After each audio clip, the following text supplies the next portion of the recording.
TTD EO Shyamalarao అకస్మాత్తుగా తనిఖీలు. తిరుమల కొండపై మొదటి రోజే హడలెత్తించిన ఈవో శ్యామలరావు. మొదటి రోజే తనిఖీలో లోపాల గుర్తింపు. టీటీడీ హెల్త్ అధికారులపై వేటుపడే అవకాశం. టీటీడీ ఈవోగా బాధ్యతలు చేపట్టిన అనంతరం పలు ప్రాంతాల్లో శ్యామలరావు తనిఖీలు నిర్వహించారు. సర్వదర్శనం క్యూలైన్లను పరిశీలించి భక్తులతో మాట్లాడారు. క్యూలైన్లలో భక్తులకు అందుతున్న సదుపాయాలని అడిగి తెలుసుకున్నారు. క్యూలైన్ల వద్ద పారిశుద్ధ్యంపై తీవ్ర ఆగ్రహం వ్యక్తం చేశారు. మొదటి రోజే టీటీడీ అధికారులకు చుక్కలు చూపించారు. క్యూలైన్ల వద్ద భక్తులకు అందించే తాగునీటిని పరిశీలించి ల్యాబ్కు పంపించాలని అధికారులకు సూచనలు చేశారు. హెల్త్ విభాగంలో 2 అధికారులకు మెమో జారీ చేసే యోచనలో ఉన్నారు. తనిఖీల అనంతరం టీటీడీ ఈవో శ్యామలరావు మీడియాతో మాట్లాడుతూ క్యూలైన్లలో ఆహారం, తాగునీరు ఇస్తున్నామన్నారు. నీటిలో కొంత మట్టి లాంటి పదార్థం ఉన్నట్లు గుర్తించామని నీటిని ల్యాబ్ టెస్టింగ్కి పంపించామన్నారు. హిందువులందరికీ ఎంతో పవిత్రమైనది శ్రీ వెంకటేశ్వర స్వామి దేవాలయం.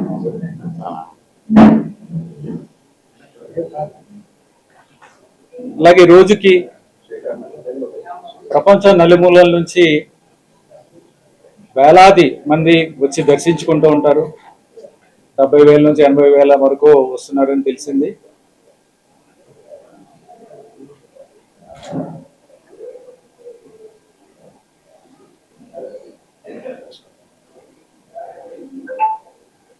ఇది చాలా ఫేమస్ దేవాలయం వరల్డ్లోను. ఇలాంటి దేవాలయానికి, ఇంత పవిత్రమైన దేవాలయానికి ఎగ్జిక్యూటివ్ ఆఫీసర్గా, ఇలాంటి దేవాలయాన్ని మేనేజ్ చేస్తున్న టీటీడీకి ఎగ్జిక్యూటివ్ ఆఫీసర్గా రావడం అనేది నా అదృష్టం కింద భావిస్తున్నాను. నేను డ్యూటీ ఈజ్ డివైన్ అని భావిస్తాను. అలాగే ఇక్కడ ఈవోగా పనిచేసే అవకాశం దేవుడి ఆశీస్సులు ఉంటే కానీ రాదు. ఆ దేవుడి ఆశీస్సులతో, అలాగే మన రాష్ట్ర గౌరవ ముఖ్యమంత్రి గారు శ్రీ నారా చంద్రబాబు నాయుడు గారు నా మీద ఎంతో నమ్మకం ఉంచి ఈ టీటీడీకి ఈవోగా ఇవ్వడం చాలా అదృష్టంగా భావిస్తున్నాను. ఆయనకి నా హృదయపూర్వక ధన్యవాదాలు తెలియజేస్తున్నాను.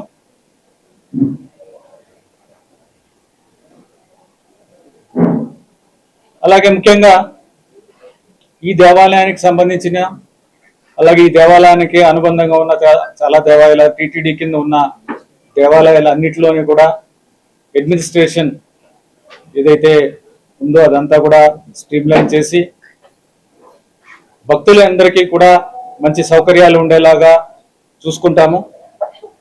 అలాగే ఏ పని చేసినా అకౌంటబిలిటీ, ట్రాన్స్పరెన్సీ ఉండేలాగా చూసుకుంటాము. మీకు అందరికీ తెలిసిందే, ఈ దేవాలయము richest Hindu temple in the world. ఈ దేవాలయానికి ఎన్నో అసెట్స్ ఉన్నాయి. అలాగే భక్తుల నుంచి కూడా కోట్లాది రూపాయల కానుకలు వస్తూ ఉంటాయి. ఇవన్నీ మేనేజ్ చేయాల్సిన బాధ్యత టీటీడీకి ఉంది. అలాగే as executive officer I have very big responsibility. So ఇవన్నీ కూడా ట్రాన్స్పరెంట్గా విత్ అకౌంటబిలిటీ చేస్తాము. అలాగే ఏ కార్యక్రమం చేసినా సరే, ప్రొక్యూర్మెంట్స్లో కానీ, కాంట్రాక్ట్స్ కానీ, ఏదైనా కానీ చేసినా సరే అవన్నీ కూడా కరెక్ట్గా జరిగేలాగా, యాజ్ పర్ నామ్స్ జరిగేలాగా, ట్రాన్స్పరెంట్గా జరిగేలా చూస్తాము. అలాగే భక్తులకి ఇవ్వాల్సిన ఫెసిలిటీస్ అన్నీ కూడా వాటి మీద దృష్టి పెడతాము. అలాగే వాళ్ళకు ప్రొవైడ్ చేయాల్సిన టికెట్స్ బుకింగ్ దగ్గర నుంచి, వాళ్ళకి ప్రొవైడ్ చేసిన ఫుడ్ దగ్గర నుంచి, అకామిడేషన్, ట్రాన్స్పోర్ట్, ఇవన్నిటి కూడా ప్రత్యేకమైన దృష్టి పెట్టి ఎవరైనా సరే ఈ దేవాలయానికి వస్తే వాళ్ళు ఇక్కడ ఎక్స్పీరియన్స్ ఆనందంగా ఉండాలి. ఆ తర్వాత ఇక్కడ నుంచి వెళ్ళిన తర్వాత వాళ్ళు జీవితాంతం ఈ ఎక్స్పీరియన్స్ గుర్తుండిపోయేలా ఉండాలి. ఆ విధంగా అన్ని చర్యలు తీసుకుంటాము.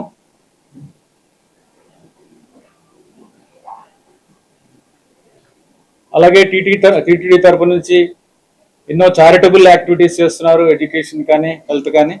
ఇవన్నీ కూడా బాగా జరిగేలాగా, ఇంకా ఇంప్రూవ్ అయ్యేలాగా చేస్తాము.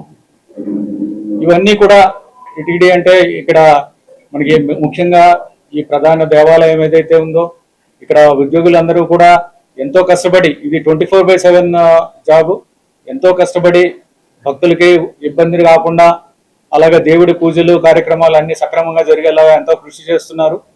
అలాగే మీ అందరి కృషితో, అలాగే ఉద్యోగుల కృషితో, వాళ్ళ కోఆపరేషన్తో నేను ఈ బాధ్యతల్ని సక్రమంగా నిర్వహిస్తాను. ఈ అవకాశం ఇచ్చినందుకు మీ అందరికి కూడా ధన్యవాదాలు తెలియజేస్తున్నాను. టైం టు టైం ఏమన్నా ఉంటే మీ దగ్గర నుంచి ఫీడ్బ్యాక్ ఇచ్చి ఇవన్నిటి మీద కరెక్ట్ స్టెప్స్ తీసుకునేలాగా చూసుకుంటాము. సో టైం టు టైం మీకు ఏమన్నా ఉంటే, ఏమన్నా ఎక్కడన్నా ఇబ్బందులు ఉన్నాయి, భక్తులకు ఇబ్బందులు ఉన్నాయి, టెంపుల్ అడ్మినిస్ట్రేషన్ ఇబ్బందులు ఉంటే నా దృష్టికి తీసుకురావాల్సిందిగా మీ అందరికీ తెలియజేస్తాను. థ్యాంక్స్. ముఖ్యమంత్రిగా ప్రమాణం స్వీకారం చేశాక తొలి ప్రెస్ కాన్ఫరెన్స్ తిరుమలలో పెట్టడం కాకుండా రాష్ట్రంలో ప్రక్షాళన తిరుమల నుంచి ప్రారంభిస్తామని ముఖ్యమంత్రి గారు చెప్పడం జరిగింది. సో ఆ తరువాత మీరు వెంటనే అపాయింట్ కావడం జరిగింది. Which are going to be your core areas where the streamlining can be expected? ఇప్పుడు నేను ఆల్రెడీ చెప్పాను కదా, ఇప్పుడు భక్తుల ఇబ్బందులు అనేవి చాలా ముఖ్యం. భక్తుల ఫెసిలిటీస్, వాళ్ళ ఇక్కడికి వచ్చిన తర్వాత వాళ్ళ ఎక్స్పీరియన్స్ ఏదైతే ఉందో చాలా హ్యాపీగా ఉండాలి. ఇక్కడికి వచ్చి లైఫ్ లాంగ్ వాళ్ళకి గుర్తుండిపోయేలా ఉండాలి, వాళ్ళకి ఇబ్బంది లేకుండా ఉండాలి. అకామిడేషన్ కానీ ఏదైనా సరే, ఇందాక చెప్పాను ఆల్రెడీ. సో అవన్నీ కూడా చాలా ఇంప్రూవ్ చేయాల్సిన అవసరం కూడా ఉంది. అంటే కంటిన్యూస్ ప్రాసెస్. ఇంతకుముందు అందరూ కూడా వాళ్ళ కంట్రిబ్యూషన్ వాళ్ళు చేశారు, ఇంకా అది కూడా దాన్ని ఇంప్రూవ్ చేయాల్సింది ఉంది. వాటి మీద ప్రత్యేక దృష్టి డెఫినెట్గా పెడతాము. అలాగే టెంపుల్ కూడా డెవలప్మెంట్, ముఖ్యమంత్రి గారికి కూడా ఒక విజన్ ఉంది టెంపుల్ డెవలప్మెంట్ మీద. ఆ విజన్ ప్రకారం కూడా టెంపుల్ని డెవలప్ చేసి దీన్ని ఒక ప్రపంచంలో ఆల్రెడీ ఒక మంచి పేరున్న, అలాగే ప్రసిద్ధి చెందిన ఆలయం, దీన్ని ఇంకా కూడా బాగా చేసి ప్రజలందరి మన్ననలు పొందడానికి ట్రై చేస్తాం. సార్, ఒకటి సీఎం గారు చాలా స్పష్టంగా చెప్పారు, ఒక వరస్ట్ ప్లేస్ గా మారిపోయింది తిరుమల అన్న కామెంట్ కూడా చేశారు. అంటే ఇప్పటి వరకు గత 5 ఏళ్లలో తీసుకున్నటువంటి నిర్ణయాలు కానీ, టీటీడీ అమలు చేస్తున్న పథకాలు కానీ, దీని మీద రివ్యూ చేసే అవకాశం ఉందా? లేదంటే ఇప్పటి నుంచి భక్తులకు మెరుగైనటువంటి వసతి, దోశ, భక్తులకు సౌకర్యం కల్పించేందుకే ప్రియారిటీ ఇచ్చే అవకాశం? ఇప్పుడు టీటీడీకి సంబంధించిన అన్ని విషయాల్లో కూడా చూస్తాం. ఇది చేయాలి, ఇది చేయకూడదు అని ఏమీ లేదు. ఏదైతే నిధులు ఉన్నాయో సక్రమంగా వినియోగించుకోవాలి. అవన్నీ కూడా దేవుడికి సంబంధించినవి, భక్తులకు సంబంధించినవి, ఇవన్నీ కూడా సక్రమంగా వినియోగించుకోవాలి. ఎక్కడన్నా ఏమన్నా దుర్వినియోగం జరిగి ఉంటే అవి కూడా చూస్తాను. చూడాలని నేను ఎలా చెప్పగలుగుతాను? అవన్నీ కూడా చూడాలి. ఎక్కడైనా దుర్వినియోగం జరిగితే డెఫినెట్గా అవి కూడా చేయాల్సి వస్తుంది. పాస్ట్ ప్రెజెంట్ అనేం లేదు. ఎక్కడైనా సరే, ఏ ఉద్యోగంలో అయినా సరే పాస్ట్ చూస్తాము, ఇప్పుడు చేయాల్సినవి చూస్తాము, ఫ్యూచర్లో ఏం చేయాలి అనేది కూడా నిర్ణయిస్తాము. అవన్నీ కూడా చేస్తాం. ఇది చేయాలి, అది చేయకూడదని అలాంటిది ఏమీ చెప్పలేదు, అలాంటివి ఏమి లేవు. అన్ని రోజుల్లో భక్తుల దర్శనం 30-40 గంటలు కూడా పట్టే రోజులు ఉన్నాయి. అటువంటి రోజుల్లో భక్తులు ఈజీగా దర్శనం కావడానికి ఎటువంటి చర్యలు తీసుకోవాలి? డెఫినెట్గా చెప్పాను కదా, భక్తులకి ఇబ్బంది లేకుండా వాళ్ళకి కరెక్ట్గా టైంకి, వాళ్ళకి అంటే మినిమం టైంలో వాళ్ళకి ఎక్స్పీరియన్స్ కూడా ఇబ్బంది లేకుండా ఉండేలా చర్యలు తీసుకుంటాము. వాటిని స్టడీ చేయాలి. ఇంకా నాకు ఇంకా తెలియదు కాబట్టి చూసి డెఫినెట్గా వాట్ ఎవర్ ఈజ్ రిక్వైర్డ్, ఏదైతే భక్తుల కోసం అవసరమైన అన్ని కూడా చర్యలు తీసుకుంటామని తెలియజేస్తాం. మీతో టైం టు టైం మాట్లాడతాం. ఇది ఒకటే ఫస్ట్ కాదు, ఇది లాస్ట్ కాదు. ఫ్యూచర్లో డెఫినెట్గా మాట్లాడదాం. మీరు కూడా మీ ఫీడ్బ్యాక్ ఇస్తూ ఉండండి. ఇందాక చెప్పినట్టు పదవీ విరమణ పొందిన వారు చాలా కీలక ఉద్యోగాల్లో కొనసాగుతారు. అలాంటి వారు పదవీ విరమణ పొందిన వారు కీలక పోస్టులో ఉంటే అకౌంటబిలిటీ ఎలా ఉంటుంది? దీనిపైన మీరు ఏమన్నా చర్యలు తీసుకోవాలి? అంటే కొంతమందిని పదవీ విరమణ చేసిన తర్వాత తీసుకోకూడదు అని లేదు. స్పెషల్ ఎక్స్పైరీస్ ఉంటే తీసుకోవచ్చు. బట్ అవన్నీ కూడా చూడాలి, కేస్ టు కేస్ బేసిస్ చూడాలి. ఎవరు ఎంతవరకు ఉపయోగం టీటీడీకి అనేది చూసుకోవాలి. దాన్ని బట్టి చేస్తాము. కానీ వాళ్ళందరూ ఉండకూడదు, వాళ్ళందరూ ఉండాలని అలా కామెంట్ చేయడం కష్టం. ఈ case to case basis review చేస్తాము. ఎవరు సర్వీసెస్ టీటీడీకి ఉపయోగపడతాయంటే అలాంటి వాళ్ళని డెఫినెట్గా చూస్తాం, కంటిన్యూ చేస్తాం. So transparency in administration, there have been some concerns, especially with regards to uploading the resolutions passed by the trust boards from time to time. ఇది సరిగ్గా కావట్లేదని ఒక criticism ఉంది. During your tenure, will you assure the people, because they ought to know ఏం resolutions తీసుకోబడ్డాయని? There was a precedence that every resolution taken used to be uploaded on the TTD website, but గత కొన్ని సంవత్సరాలుగా జరగడం లేదు. Will you assure the pilgrims that you will ensure transparency with regards to the resolutions? నేను ఇందాకే చెప్పాను, transparency and accountability ఉంటుందని. ప్రతి లెవెల్లో కూడా అకౌంటబిలిటీ అనేది ఎస్టాబ్లిష్ చేస్తాము, ట్రాన్స్పరెన్సీ అని చేస్తాము. అంతేగాని ఒక లెవెల్లో ఉంటుంది, ఒక లెవెల్లో ఉండదని కాదు. సో డెఫినెట్గా రిజల్యూషన్స్ ఏం జరుగుతున్నాయి, పాలక మండలి తీసుకున్న నిర్ణయాలు ఏమిటో అనేది ప్రజలకు కూడా తెలియాలి, అందరికీ తెలియాలి. సో అన్నీ కూడా అప్లోడ్ చేయడం అనేది మరి ఎందుకు ఆపేరో నాకు తెలియదు. సో డెఫినెట్గా చూసి అవి కూడా ట్రాన్స్పరెంట్గా ఉండేలాగా చూసి. ప్రక్షాళన అనేది ఎప్పటి నుంచి ప్రారంభమవుతుందని ఆశిస్తారు? డెఫినెట్ గా నేను ఒకసారి అన్ని శాఖల్ని రివ్యూ చేసి ఎక్కడెక్కడ ఇబ్బందులు ఉన్నాయో తెలుసుకుని అప్పటి నుంచి ఎక్కడ ఇంప్రూవ్ చేయాలి, ఎక్కడ ఏం చేయాలి అనేది చూస్తాం. గుచ్చి అడగాలి ఉద్దేశం ఏం కాదండి, గుచ్చి అడగాలి ఉద్దేశం కాదు. మీరు అడిగినా నాకంత ఇండెప్త్ నాలెడ్జ్ కూడా లేదు. మీరు వారం రోజుల తర్వాత నెల రోజుల తర్వాత గుచ్చి అడిగితే పర్వాలేదు, మీరు ఎంత అడిగినా నేను చెప్పలేను. ఎందుకంటే సీఎం గారే స్పష్టంగా చెప్పారు, ఎవరు మేము అడగక ముందుగా ఆయనే చెప్పారు ప్రక్షాళన. అందువల్ల బదిలీలు ఉంటాయా లేదా, ఏముంటే ఏది స్టార్ట్ అవుతాయి ఏంటని మార్పులు అంటే కరెక్టే. వారం రోజుల తర్వాత నెల రోజుల తర్వాత మళ్ళీ కూర్చుందాం, మాట్లాడదాము. అప్పటిదాకా స్టడీ చేయాలి కదా, వచ్చిన తర్వాత ఫస్ట్ డే ఇది. సో స్టడీ చేసిన తర్వాత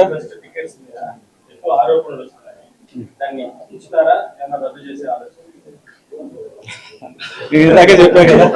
సో ఇన్స్టాంట్ రిప్లై అయితే నేను ఇవ్వలేను. అవన్నీ కూడా ఏమి కంప్లైంట్స్ వచ్చాయి, ఏమి ఇబ్బందులు వచ్చాయి, అవన్నీ కూడా స్టడీ చేస్తాం, చేసి తగిన నిర్ణయం తీసుకుంటాను. అదేది అందరితో కన్సల్ట్ చేసి తీసుకునే నిర్ణయం, అదే నేను ఒక్కడనే చేసే నిర్ణయం కాదు కదా.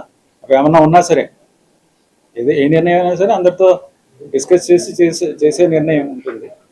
సీనియర్ ఐఏఎస్ ఆఫీసర్ గతంలో ఎన్నో విభాగాలకు బాధ్యత నిర్వహించింది. ఇవాళ ప్రపంచంలో అత్యంత హిందూ ధార్మిక సంస్థ టీటీడీలో కార్యనిర్వహణాధికారిగా బాధ్యత తీసుకున్నారు. దేవుడు ఏం సంకల్పించుకున్నారు, భక్తులు సంబంధించి ఏం చేయాలనేది నేను ఇందాక ఆల్రెడీ చెప్పాను కదా. సో శ్రీవారికి సేవలు కరెక్ట్గా అందాలి, భక్తులకి శ్రీవారిని దర్శించుకునే ఎక్స్పీరియన్స్ ఏదైతే ఉందో లైఫ్ లాంగ్ ఉండాలి అనేది, ఆ రెండు చేయగలిగితే ఇంకా మన పని మనం కరెక్ట్గా చేసినట్టే కదా. మీ గురించి మాకు తెలుసు, మీ వర్క్ ఇప్పుడు మాకు తెలుసు. ఏదో మీ మనసులో ఇంకేదైనా మంచి ప్రాజెక్ట్స్ ఉన్నాయి చెప్తారేమో. అది మాట్లాడదాం, అవన్నీ కూడా మళ్ళీ మాట్లాడదాం. లడ్డూదారులు ఎక్కువ ఉన్నాయని మీరు చెప్పండి, మీరు మీ ఫీడ్బ్యాక్, మీరు చెప్తున్నది నాకు ఫీడ్బ్యాక్ ఇవ్వండి, దాని మీద డెఫినెట్ గా ఇంప్రూవ్మెంట్ కి చర్యలు తీసుకోండి. తీసుకునే ముందే కొంత స్టడీ చేస్తారు సార్. మీరు ఇంత పెద్ద ఇన్స్టిట్యూషన్కి వచ్చారు, ఎంతో కొంత చేసినారని మేము అనుకుంటున్నాము. సో అదే తీర్మానాలు మనం మిత్రులు చెప్పినట్టు అలా ఉండదండి. ఛార్జ్ తీసుకున్న తర్వాతనే కొన్ని రోజులు స్టడీ చేయడానికి టైం పడుతుంది, దాని తర్వాత చర్యలు తీసుకుంటాం.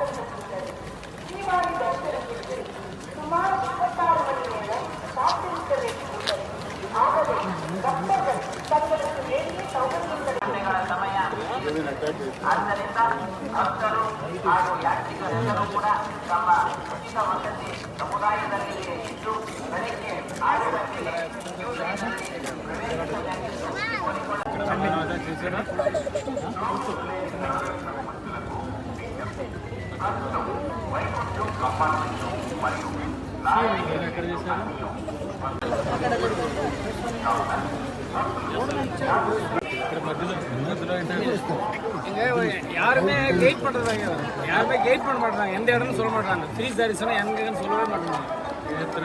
ఎవరు చెప్పట్లేదు ఫ్రీ దర్శనం లేదు. யாருமே சொல்லதான் சார். మైక్లో చెప్తారు 36 hours అని. மைக்ல சொல்றாங்க.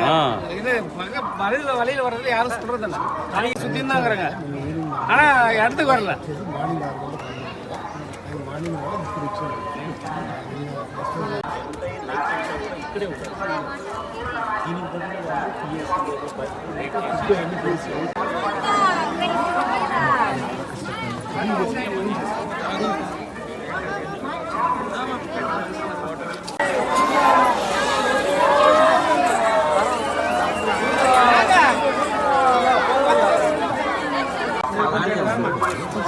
దూరంగా కాదు విమర్శిస్తే లేదు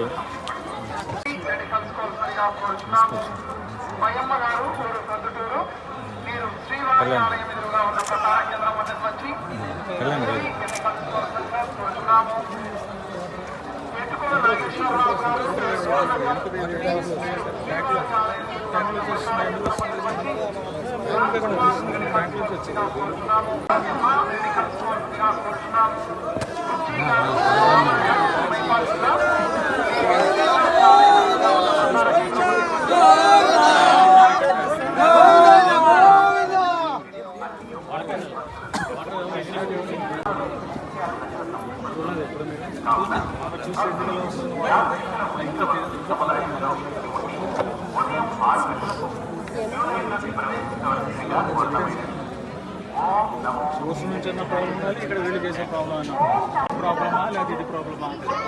ఈవినింగ్లో మీరు మీ ఎక్స్పీరియన్స్ మీరు తెలియాలి కదా, మీకు మేము ఫస్ట్ టైం కాదు కదా.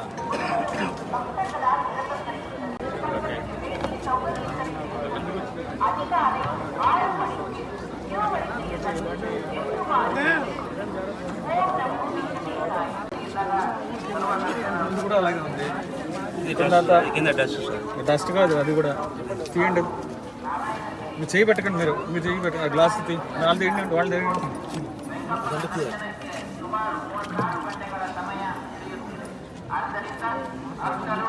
ఇదంతా కూడా fine dust, quality sample, clear sample కాదు.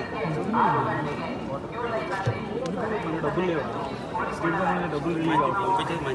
ఎందుకు ఏం పంపించారు వాటర్, ఎందుకు వస్తుంది అసలు? ఇలాంటి క్లియర్ వాటర్ కాకుండా తీయడానికి నాకు టీడీలో కూడా ఇలా జరుగుతుందని ఫస్ట్ టైం.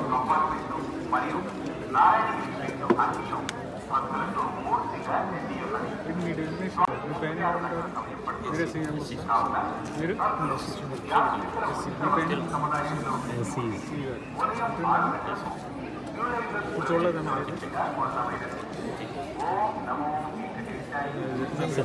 రిపోర్ట్ చేసి ఎక్స్ప్లెనేషన్ కాల్ సిఈ గారు. ఈ శాంపుల్ కూడా ప్రిజర్వ్ చేసి పెట్టండి, దీన్ని నాకు ఆ వికెట్ శాంపుల్ కూడా ప్రిజర్వ్ చేసి పెట్టండి. రెండు చూసాము, రిపోర్ట్ కూడా ప్రిపేర్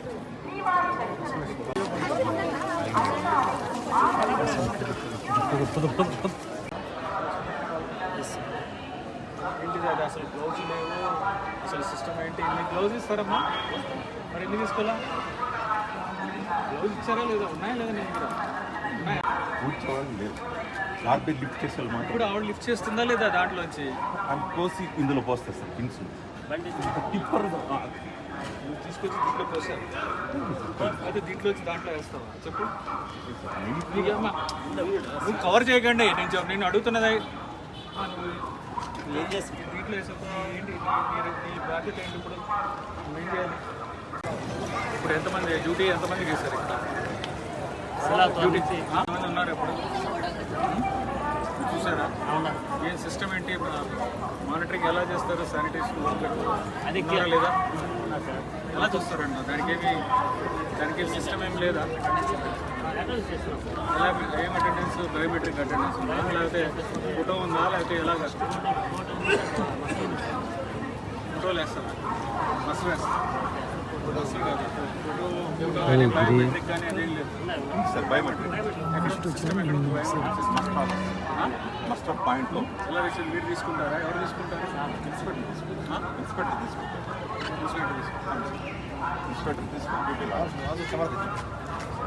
తగ్గించారా? నెంబర్ మీరు కరెక్ట్గానే ఉన్నాయని ఇస్తారు. ఎక్కడైనా బయట ఎక్కడైనా పంపించారు శాంపుల్. ఈసారి నుంచి మనం బయటకు వచ్చినప్పుడు శాంపుల్ కలెక్ట్ చేసుకోవడం పెట్టుకుని మనం తీసుకున్నాం, మనమే టెస్ట్ చేయాలి. ఎందుకంటే వీళ్ళు ఎవరో ఒప్పుకోరు కదా. ఇప్పుడు వాటర్ శాంపుల్ ఉన్నారా లేదా అని చూసుకోవాలి. ఎంతమంది ఉన్నారా లేదా? ఇప్పుడు నోటితో ఉన్నారని చెప్తే కుదరదు కదా. వాళ్ళందరూ ఉన్నారు లేదా టైం టు టైం చూసుకోవాలి. స్పెషల్ డేలో ఎక్కువ తీసుకుంటాం. శానిటేషన్లో కొన్ని ఇబ్బందులు కనిపించాయి. అలాగే ఫుడ్ అది సాంబారు, వాటరు ఇస్తున్నారు. వాటర్లో కూడా కొంత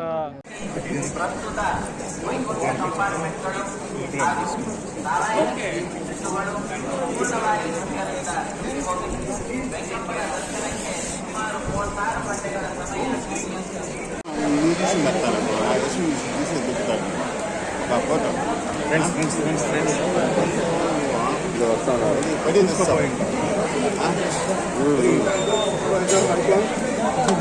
కొంచెం సైడ్ బాబు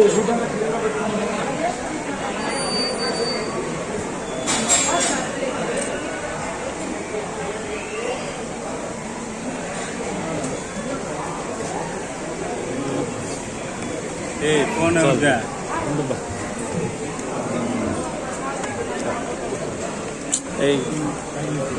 వెనక